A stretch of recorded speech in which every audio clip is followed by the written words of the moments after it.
పరిశుద్ధమైన గ్రంథంలో మొదటి సమూయేలు 16వ అధ్యాయము 7వ వచనాన్ని చూద్దాం.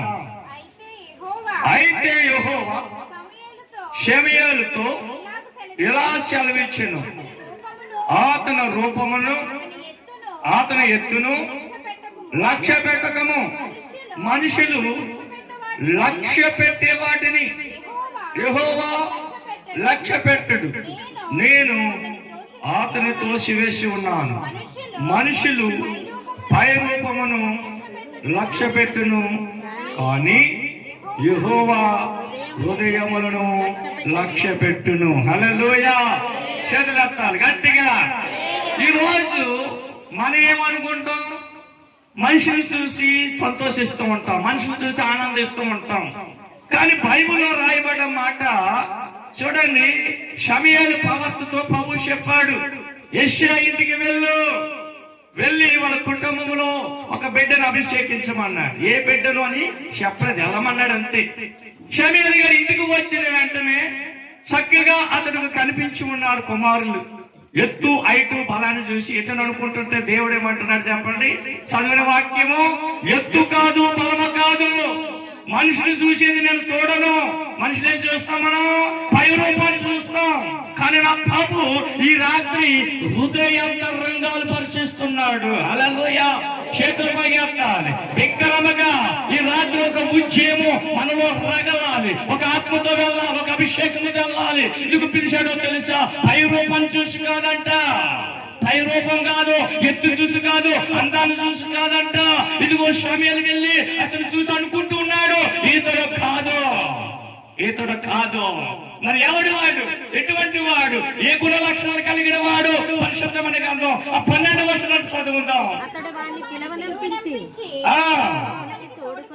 లోపలకు తోడుకుని వచ్చి అతని ఎర్రని వాడు, చక్కని నేత్రాలు గలవాడు, చూషులకు సుందరమైన వాడే ఉండును.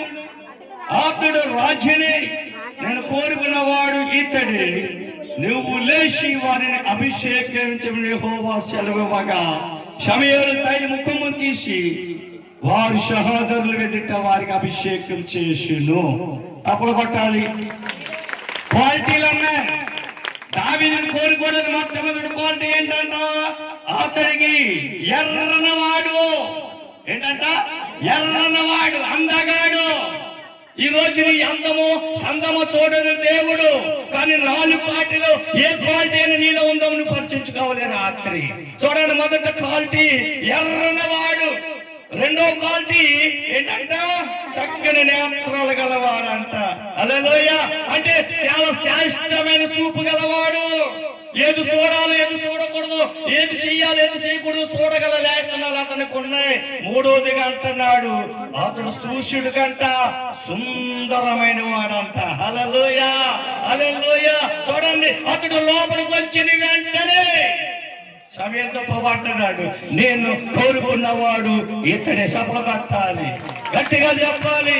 ఈ రోజు ఇదిగో నా దేవుడు అంటున్నాడు, ఇదిగో నేను మనుషులపై రూపము చూసేవాడు కాదు, ఎత్తు చూసేవాడు కాదు, ఐదు చూసేవాడు కాదు. ఇతడులో కొన్ని గుణ లక్షణాలు ఉన్నాయి. ఈ గుణ లక్షణాలు మొదటి లక్షణం ఏంటంటే చక్కగా ఎర్రనవాడు, రెండోవాడు నేత్రాలు గలవాడు, మూడోవాడు సుందరమైన వాడే ఉన్నాడు. కనుక దేవుడు ఇతనిని కోరుకున్నాడు, అభిషేకించుకున్నాడు. నేను అంటాను, దేవుడి సన్నిధిలో ఇంతమంది ఉన్నాం కదా, అసలు ఎందుకు పిలిచాడు? అబ్రహాముని కానించి ఆది కాండం నుంచి ప్రకటన అపోస్తులను గాని ప్రవర్తనలు గాని ఎందుకు పిలిచాడో నెహెమియా గ్రంథం 9వ అధ్యాయము 7-8 వచనాలు చదువుదాం. అక్కడ ఎందుకు రాశాడు, ఎందుకు పిలిచాడు అక్కడ ఉంటుంది మన కోసం. దేవా యెహోవా అబ్రహాముని ఏర్పరచుకుని యూదులకు రప్పించిన అతనికి అబ్రహాము పేరు పెట్టేవాడు నువ్వే. అతడు నమ్మకమైన మనసు గలవాడు. సఫలు కొట్టాలి. హల్లెలూయా. నమ్మకత్వం వేరు, నమ్మకమైన మనుషు గలవాడని వేరుగంట అబ్రహాముని దేవుడు పిలిచాడు. అబ్రహాములో నమ్మకమైన మనసు కలిగి దేవుడిని ప్రేమించాడు, దేవుడిని నమ్మాడు, దేవుడికి ఏదైనా చేయగలిగాడు. ఏం చేయగలిగాడు అబ్రహాము? ఆదికాండము 22వ అధ్యాయము 2వ వచనం చదవందాం. అప్పుడు ఆయన నీకు ఒక్కడే ఉన్న నీ కుమారుడిని అనగా నువ్వు ప్రేమిస్తున్నా చూడాలి. అబ్రహాము లేక పొందుకున్న కుమారుడిని ప్రభు చెప్పాడని బలిగా ఇవ్వడానికి ఇష్టపడ్డాడు. ఏ మనసు అర్థం అబ్రహాముదంట? నమ్మకమైన మనసు. మరి మీలో నమ్మకమైన వారు ఎంతమంది ఉన్నారు? ఆదివారం వస్తున్నారు, ఆదివారం నుండి ప్రతి నెల దేవుడి మందిరానికి వస్తున్నారు. మీ కష్టాదములో నుండి మీరు ఇవ్వాల్సిన దాంట్లో నుండి దేవుడికి ఎంతమంది నమ్మకంగా తెచ్చి ఇవ్వగలుగుతున్నారు? ఇప్పుడు చేతులు ఎత్తాలి. ఈ రోజున నేను అడుగుతాను, శవాలు విసురుతాను నేను.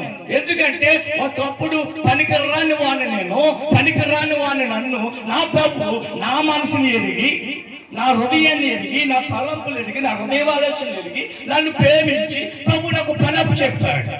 చెప్పడం వేరు, చెప్పి అనుసరించడం కూడా వేరు. చెప్పడం పెద్ద గొప్ప ఏం కాదు, చెప్పేయడం కాదు. చెప్పి నువ్వు చేస్తున్నావా లేదా నువ్వు సరిచూసుకోవాలి. ఇవాళ నా దేవుడు అబ్రహాముని ఎందుకు పిలిచాడంట? నమ్మకమైన మనుషులు గలవాడని. ఎటువంటి నమ్మకత్వమో లేక పుట్టిన కుమారుని కూడా దేవుడికి ఇవ్వడానికి ఇష్టపడ్డాడు. 22:12 చదవండి. ఏమని రాయబడి ఉంది? అప్పుడు ఆయన ఆ చిన్నవాడి మీద చెయ్యవేకము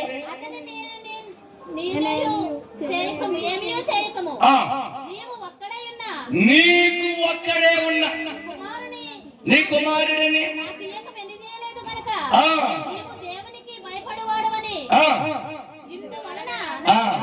తప్పులు కట్టండి. ఎవరు చెప్తున్నారు ఈ మాట? దేవుడికి అబ్రహాము భయపడుతున్న వాడని ఎరిగాడంట. అబ్రహాము నమ్మకమైన మనసు గలవాడని దేవుడు వెలిగి అబ్రహాముని పిలుచుకున్నాడంట. మనము ఎక్కడికైనా ఖర్చు పెడతాం గాని దేవుడికి ఇచ్చే విషయంలో మన పిచ్చినారు మరొకరు ఉండరు. పెట్టివని కూడా పెట్టినవారు, ఇచ్చివని కూడా ఎవరైనా మన భక్తులు. హల్లెలూయా. ఆ ప్రభు చెప్తున్నాడు, ఈ రోజు ఎర్రని వాడు దావీదు, చక్కని నేత్రాలు కావాడు దావీదు, సుందరమైన వాడు దావీదు. ఎందుకు ప్రేమించాడో తెలుసా? దావీదులో ఉన్న క్వాలిటీలు ఏంటో తెలుసా? దావీదు భక్తి ఏంటో తెలుసా? 139వ కీర్తన 23వ వచనం చూడండి. ఏ విధంగా దేవుడి మీద సవాలు విసురుతున్నాడో దావీదు, ఎటువంటి ప్రార్థన చేస్తున్నాడో దావీదు చూడండి. 139వ కీర్తన 23. దేవా నన్ను పరిశోధించి నా హృదయాన్ని తెలుసుకున్నాము, నన్ను పరిశీలించి అమ్మ నా ఉంకి చూడాలి. ఈ ప్రార్థన మీరు ఎవరైనా చేస్తారా? హల్లెలూయా. ఏం దావీదండి, ఏం క్వాలిటీలు దావీదులో? ఎర్రని వాడు, చక్కని నేత్రాలు గలవాడు, సుందరుడు. మరి ఈ క్వాలిటీలు గలవాడు ఏమని చేస్తున్నాడు? దేవా నా హృదయం నన్ను పరిశీలించు. ఈ 44 రోజులు మీరు ఏం చేశారో నాకు తెలియదు, కానీ ఈ రాత్రి మీరు ఒక మాట చెప్పగలుగుతాను. నమ్మకమైన మనసు మీలో ఉండాలి. ఏ విషయంలో? ఏ విషయంలో? దేవుడి విషయంలో. అంటే అన్నిట్లో, అన్ని విషయాలలో దొంగలు ఉంటారు. దేవుడికి దొంగలంటే ఇష్టమో? లోకాసు వార్త 21 తీకండి. అక్కడ రాయబడ్డ మాట ఏమంటో తెలుసా? ధనవంతులు వచ్చి కానుకలో వేశారు, ఒక పేద ఎదవరాలు కూడా వేశారు. ఎవరి కోసం సాక్ష్యం చెప్పాడు ప్రభు చెప్పండి? ఎందుకని? ఆమె కలిగిన దాంట్లో రేపటి కోసం ఆలోచించకుండా, రేపటి గురించి ఆలోచించకుండా. ఈ రాత్రి మీరు నమ్మకమైన మనుషులు లేదు వారై ఉన్నారని దేవుడు వాక్యం చదివిస్తుంది.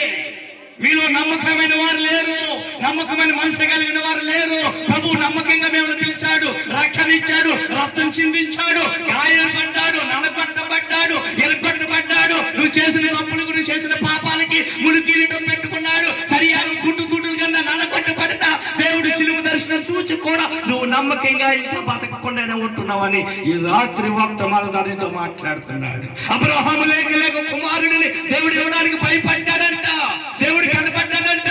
దేవుడే సాక్ష్యం చెప్తున్నాడు. సఫలపట్టాలి. ఈ గ్రామంలో, ఈ ప్రాంతంలో నీ ఇంటి పక్క వారిని అడిగితే నీ సాక్ష్యము అవేళగా చెప్పేస్తారు. చెప్పరా? చెప్తారు చెప్పరా? పడ్డాడు. మరి నీ ద్వారాగా నా ప్రభు మహిమపరచబడుతున్నాడా, దుఃఖిస్తున్నాడా, బాధపడుతున్నాడా, సంతోషిస్తున్నాడా? ఒకసారి క్యాలిక్యులేట్ చేసుకోవాలి. మీరు 4 రోజులు అయిపోతే రేపు గుడ్ ఫ్రైడే 7 మాటలు పలికేస్తాం, శనివారం తీసుకుంటాం, ఆదివారం ముగింపు చక్కగా భోజనాలు చేసేస్తాం, అయిపోయింది. కుక్క తోక వంకరలాగా మన జీవితాలు మరలా ఎలాగెళ్ళిపోతాయి. కక్కిన కుక్క ఏం చేస్తుందంట? గట్టిగా చెప్పాలి. నేను అంటాను, ఈ 44 రోజులు ఎలాగైతే కూర్చున్నావు, ఇక్కడ 44 రోజులు వాక్యం విన్నావు, ఈ 44 రోజులు ఆరాధించావు. ఇదే ఆరాధన, ఇదే ప్రార్థన, ఇదే పాటలు, ఇదే ప్రార్థన నీ ఇంటిలో ఉండను గాక. ఉంటానందాం, శాతనాలు చేతులు ఎత్తండి. ఇటువంటి భక్తులున్నారు. నేను అంటాను, నా ప్రభు వాక్యం నీతో మాట్లాడుతుంది. అబ్రహాము నమ్మకమైన మనసు కలవాడు, ఆ మనసు నీలో పుట్టునుగాక. అటువంటి మనసు